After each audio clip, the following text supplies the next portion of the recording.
Hello friends, कैसे हैं आप सब। मैं हूं शिवानी, आपका आपके चैनल टीचिंग मैना में स्वागत करते हैं। आज हम पढ़ेंगे वसंत का क्लास 7th का पार्ट 5 मिठाई वाला, जो कि बहुत इंटरेस्टिंग स्टोरी है। मिठाई वाला इसका नाम कैसे पड़ा, क्योंकि ये बहुत सारे व्यापार जो है वो बदल चुका था। पहले कभी खिलौने वाला बनता था, कभी कुछ। हाँ, तो मिठाई वाला ही इसका नाम क्यों पड़ा, इस चैप्टर में पढ़ेंगे। और कैसे ये बच्चों को बहलाता था। हाँ, तो ये पढ़ते हैं हम आज।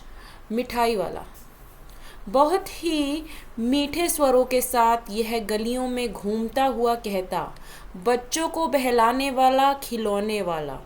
इस अधूरे वाक्य को ऐसे विचित्र किंतु मादक मधुर ढंग से गाकर कहता कि सुनने वाले एक बार अस्थिर हो उठते।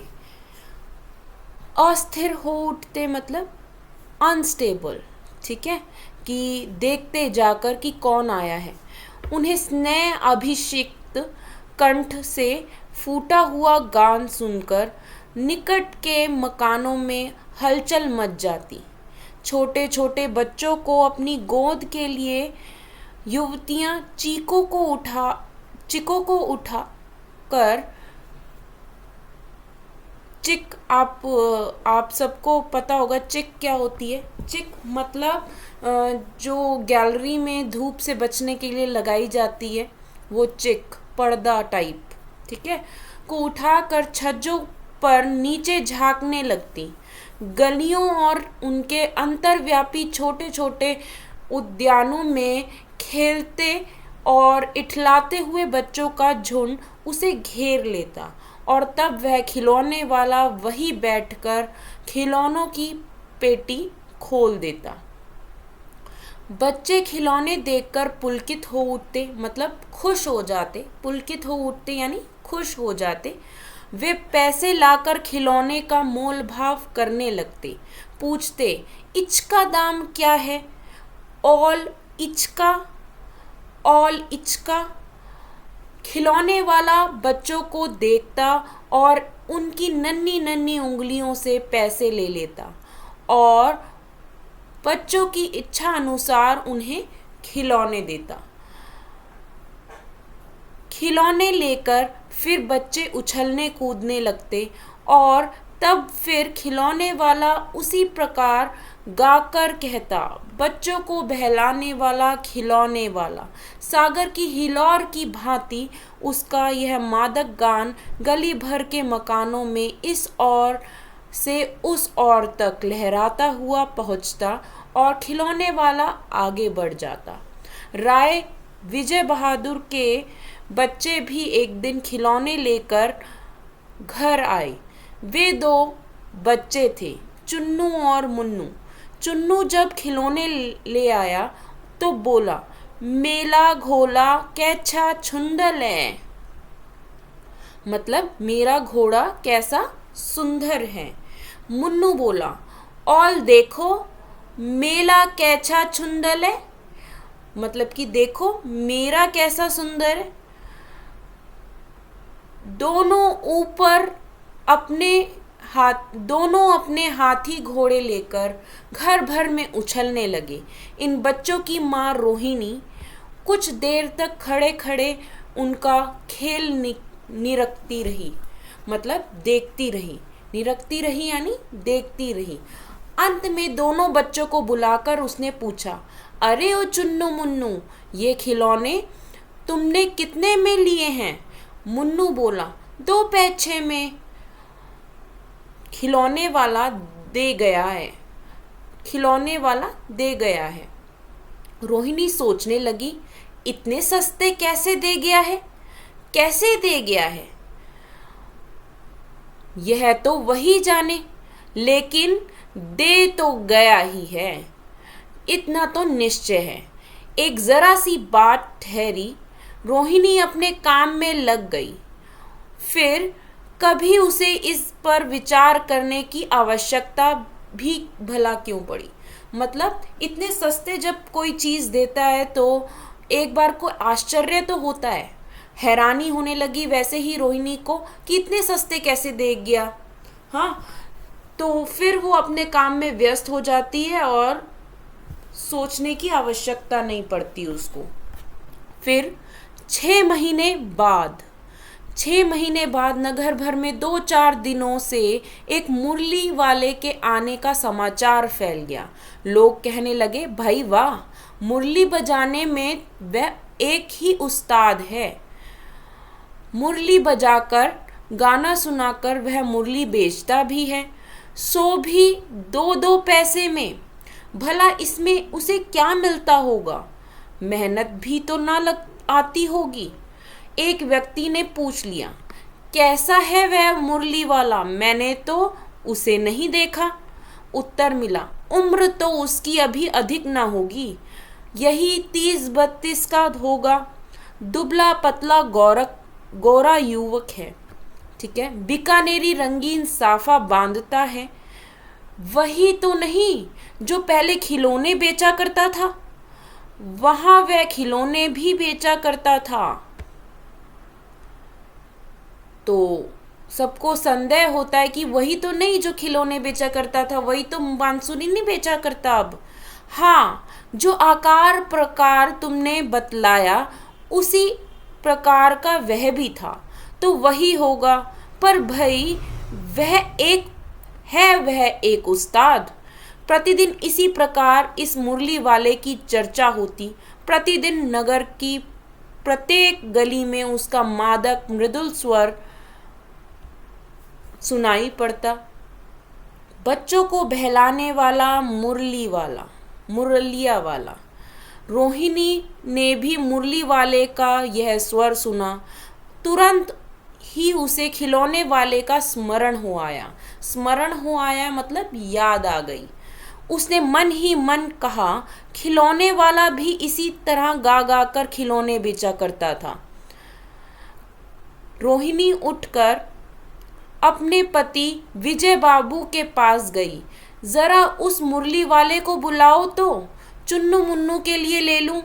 क्या पता यह फिर इधर आए या ना आए। वे भी जान पड़ता है पार्क में खेलने निकल गए हैं। विजय बाबू एक समाचार पत्र पढ़ रहे थे। उसी तरह उसे लिए हुए वे दरवाजे पर आकर मुरली वाले से बोले, क्यों भाई, किस तरह देते हो मुरली? किसी की टोपी गली में गिर पड़ी, किसी का जूता पार्क में ही छूट गया और किसी की सौथनी यानी पजामा ही ढीली होकर लटक आई है। इसी तरह दौड़ते हाफते हुए बच्चों का झुंड आ पहुंचा। एक स्वर से सब बोल उठे, अम्बी लेंदे मुल्ली और अम्बी लेंदे मुल्ली। मुरली वाला हर्ष गदगद हो उठा, मतलब बहुत खुश हो उठा। बोला, सबको देंगे भैया, लेकिन जरा रुको, ठहरो, एक एक को देने दो। अभी इतनी जल्दी हम कहीं लौट थोड़े ही जाएंगे। बेचने तो आए ही हैं और है भी इस समय मेरे पास 1-2 नहीं, पूरी 57। हाँ बाबूजी, क्या पूछा था आपने? कितने में दी? दी तो वैसे 3-3 पैसे के हिसाब से हैं, पर आपको 2-2 पैसों में ही दे दूंगा। विजय बाबूजी भीतर बाहर दोनों रूपों में मुस्कुरा दिए। मन ही मन कहने लगे, कैसा है, देता तो सबको इसी भाव से है, पर मुझ पर उल्टा एहसान लाद रहा है। फिर बोले, तुम लोगों की झूठ बोलने की आदत होती है, देते होगे सभी को 2-2 पैसे में, पर एहसान का बोझा मेरे ऊपर लाद रहे हो। मुरली वाला एकदम अप्रतिभ हो उठा। बोला, आपको क्या पता बाबूजी कि इनकी असली लागत क्या है? यह तो ग्राहकों का दस्तूर है कि दुकानदार चाहे हानि उठाकर चीज़ें क्यों ना बेचे, पर ग्राहक यही समझते हैं कि दुकानदार मुझे लूट रहा है। आप भला काहे को विश्वास करेंगे?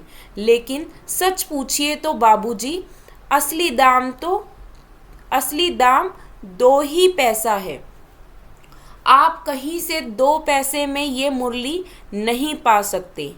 मैंने तो पूरी 1,000 बनवाई थी, तब मुझे इस भाव पड़ी। विजय बाबू बोले, अच्छा, मुझे ज़्यादा वक्त नहीं,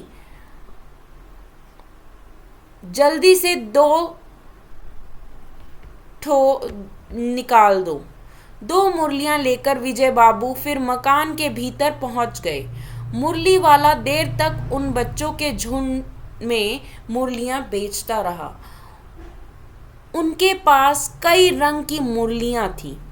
बच्चे जो रंग पसंद करते, मुरली वाला उसी रंग की मुरली निकाल देता। यह बड़ी अच्छी मुरली है, तुम यही ले लो बाबू। राजा बाबू, तुम्हारे लायक तो बस यह है। हाँ भैये, तुमको वही देंगे, ये लो। तुमको वैसी ना चाहिए? यह यह नारंगी रंग की, अच्छा ये वही ले लो। ले आए पैसे? अच्छा ये लो, तुम्हारे लिए मैंने पैसे ही पहले ही से निकाल रखी थी। तुमको पैसे नहीं मिले? तुमने अम्मा से ठीक तरह मांगे ना होंगे। धोती पकड़कर पैरों में लिपटकर अम्मा से पैसे मांगे जाते हैं बाबू। हाँ फिर जाओ, अब की बार मिल जाएंगे। दुअन्नी है तो क्या हुआ, ये लो पैसे वापस लो। ठीक हो गया ना हिसाब? मिल गए पैसे? देखो मैंने तरकीब बताई। अच्छा, अब तो किसी को नहीं लेना है, सब ले चुके। तुम्हारी माँ के पास पैसे नहीं हैं? अच्छा, तुम भी यह ले लो। अच्छा, तो अब मैं चलता हूँ। इस तरह मुरली वाला फिर आगे बढ़ा। तो मतलब कि सभी बच्चों को खुश करके वो सबको मुरलियाँ बांटता हुआ, देता हुआ गया। ठीक है, कोई उसके पैर में लिपट जाता, किसी की माँ ने उसको पैसे नहीं दिए तो ऐसे ही दे देता, या फिर उसको तरीका बताता कि ऐसे मांगो पैसे। ठीक है, तो ऐसे ही हंसी खुशी सबको मुरली बांटता। आज अपने मकान में बैठी हुई रोहिणी मुरली वाले की सारी बातें सुन रही। आज भी उसने अनुभव किया, बच्चों के साथ इतने प्यार से बातें करने वाला फेरी वाला पहले कभी नहीं आया। फिर सौदा भी कैसा सस्ता बेचता है, भला आदमी जान पड़ता है। समय की बात है, जो बेचारा इस तरह मारा मारा फिरता है, पेट जो ना कराए सो थोड़ा। इसी समय मुरली वाले का क्षीण स्वर दूसरी निकट की गली में सुनाई पड़ा। बच्चों को बहलाने वाला मुरलिया वाला। रोहिणी इसे सुनकर मन ही मन कहने लगी, और स्वर कैसा मीठा है इसका। बहुत दिनों तक रोहिणी को मुरली वाले का वह मीठा स्वर और उसकी बच्चों के प्रति वे स्नेह सिक्त बातें याद आती रही। महीने के महीने आए और चले गए, फिर मुरली वाला न आया। धीरे धीरे उसकी स्मृति क्षीण हो गई, मतलब कम हो गई। फिर 8 मास बाद यानी 8 महीने बाद सर्दी के दिन थे। रोहिणी स्नान करके मकान की छत पर चढ़कर अजानुलंबित केश राशि सुखा रही थी। अजानुलंबित मतलब घुटनों तक लंबे बाल जो है वो सुखा रही थी। इस समय नीचे गली में सुनाई पड़ा, बच्चों को बहलाने वाला मिठाई वाला। तो पहले देखो खिलौने वाला ने पहले खिलौने बेचे, फिर मुरली बेची, देन फिर मिठाई। देन फिर मिठाई बेची। ठीक है, तो फिर से आवाज़ आई मिठाई वाला। देन मिठाई वाले का स्वर उसके लिए परिचित था। झट से रोहिणी नीचे उतर आई। उस समय उसके पति मकान में नहीं थे। हाँ, उनकी वृद्धा दादी थी। रोहिणी उनके निकट आकर बोली, दादी, चुन्नू मुन्नू के लिए मिठाई लेनी है, ज़रा कमरे में चलकर ठहराओ। मैं उधर कैसे जाऊं? कोई आता ना हो। ज़रा हटकर मैं भी चिक की ओट में बैठी रहूंगी। दादी उठकर कमरे में आकर बोली, ए मिठाई वाले, इधर आना। मिठाई वाला निकट आ गया। बोला, कितनी मिठाई दूँ माँ? ये नए तरह की मिठाइयाँ हैं, रंग बिरंगी, कुछ कुछ खट्टी, कुछ कुछ मीठी, जायकेदार, बड़ी देर तक मुंह में टिकती है, जल्दी नहीं घुलती, बच्चे बड़े चाव से चूसते हैं। इन गुणों के सिवा ये खांसी भी दूर करती है। कितनी दूं? चटपटी गोल पहलदार गोलियां हैं, पैसे की 16 देता हूँ। तो दादी बोली, 16 तो बहुत कम है, बहुत कम होती हैं, भला 2500 दे देते। मिठाई वाला, नहीं दादी, अधिक नहीं दे सकता, इतना भी देता हूँ, यह अब मैं तुम्हें क्या खैर, मैं अधिक ना दे सकूँगा। रोहिणी दादी के पास ही थी। बोली, दादी फिर भी काफ़ी सस्ता दे रहा है, 4 पैसे की ले लो, यह पैसे रहे। मिठाई वाला मिठाइयाँ गिनने लगा तो 4 की दे दी। अच्छा, 25 नहीं तो 20 ही दे दो। अरे हाँ, मैं बूढ़ी हुई, मोल भाव अब मुझे ज़्यादा करना आता भी नहीं। कहते हुए दादी के पोपले मुंह से ज़रा सी मुस्कुराहट फूट निकली। रोहिणी ने दादी से कहा, दादी, इससे पूछो, तुम इस शहर में और कभी भी आए थे या पहली बार आए हो? यहाँ की निवासी तो तुम हो नहीं, यहाँ के निवासी तो तुम हो नहीं, मतलब यहाँ के रहने वाले तो तुम नहीं दिखते।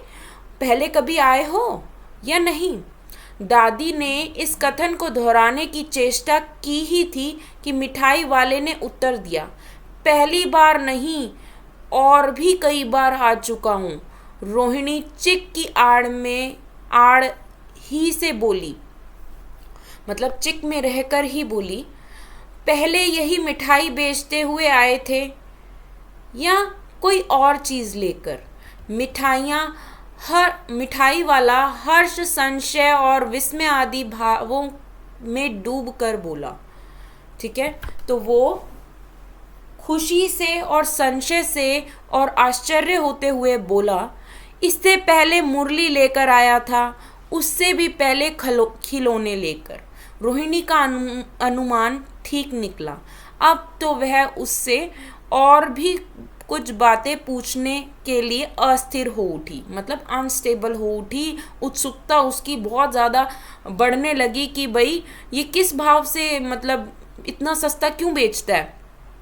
वह बोली, इन व्यवसायों में भला तुम्हें क्या मिलता होगा? वह बोला, मिलता भला क्या है, यही खाने भर को मिल जाता है, कभी नहीं भी मिलता है, पर हाँ, संतोष, धीरज और कभी कभी असीम सुख ज़रूर मिल जाता है, यही मैं चाहता भी हूँ। सो कैसे, यह भी बताओ। अब व्यर्थ उन बातों की चर्चा क्यों करूं? उन्हें आप जाने ही दे। उन बातों को सुनकर आपको दुख ही होगा। जब इतना बताया है तो और भी बता दो। मैं बहुत उत्सुक हूँ, तुम्हारा हर्जा ना होगा। मतलब तुम्हारा क्या ही जाएगा। मिठाई मैं और भी ले लूँगी। अतिशय गंभीरता के साथ मिठाई वाले ने कहा, मैं भी अपने नगर का एक प्रतिष्ठित आदमी था। मकान, व्यवसाय, गाड़ी घोड़े, नौकर चाकर सभी कुछ था। स्त्री थी, छोटे छोटे 2 बच्चे भी थे। मेरा वह सोने का संसार था। बाहर संपत्ति का वैभव था, भीतर सांसारिक सुख था। स्त्री सुंदर थी, मेरी प्राण थी। बच्चे ऐसे सुंदर थे जैसे सोने के सजीव खिलौने। उनकी अटखेलियों के मारे घर में कोलाहल मचा रहता था।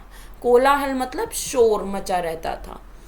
समय की गति, विधाता की लीला, अब कोई नहीं है। दादी प्राण निकाले नहीं निकले, इसीलिए अपने उन बच्चों की खोज में निकलता हूँ। वे सब अंत में होंगे तो यही कहीं, आखिर कहीं न जन्मे ही होंगे। उस तरह रहता, घुल घुल कर मरता। इस तरह सुख संतोष के साथ मरूंगा। इस तरह के जीवन में कभी कभी अपने उन बच्चों की एक झलक सी मिल जाती है। ऐसा जान पड़ता है जैसे वह इन्हीं में उछल उछल कर हंस खेल रहे हैं। पैसों की कमी थोड़े ही है, आपकी दया से पैसे तो काफ़ी हैं। जो नहीं है इसी तरह उसी को पा जाता हूँ। रोहिणी ने अब मिठाई वाले की ओर देखा। उसकी आंखें आंसू से तर थी, मतलब आंसू भर आए थे। इसी समय चुन्नू मुन्नू आ गए। रोहिणी से लिपट कर उसका आंचल पकड़कर बोले, अम्मा मिठाई मुझसे ले लो।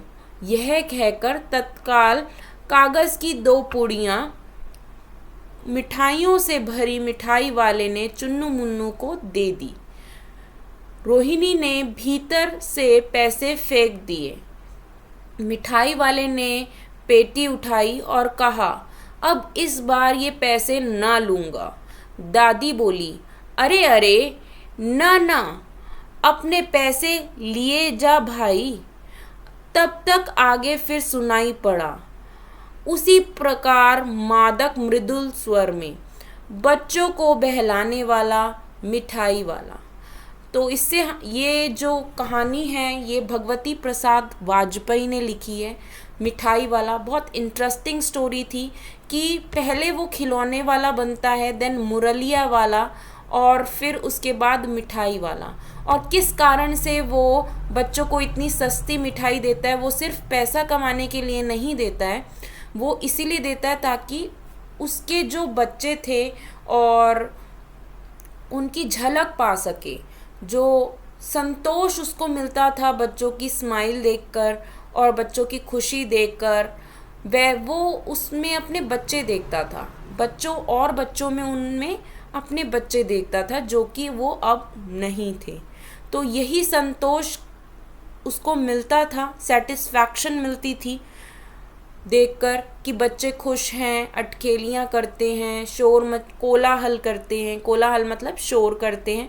तो इसी भाव से वो वहाँ पर क्या बेचता था, पहले मिठाई, पहले खिलौने, देन मुरली, देन फिर क्या बेचता था, मिठाई वाला। तो एंड में जब मिठाई वाला रह जाता है तो इसीलिए इस चैप्टर का नाम भी मिठाई वाला पड़ गया है। ठीक है, आई होप ये चैप्टर आपको बहुत यूज़फुल लगा होगा और समझ आया होगा। यदि आपको यूज़फुल लगी है वीडियो तो मेरे चैनल को सब्सक्राइब कीजिए, लाइक कीजिए एंड शेयर कीजिए अपने दोस्तों के साथ। Thanks for watching, bye bye.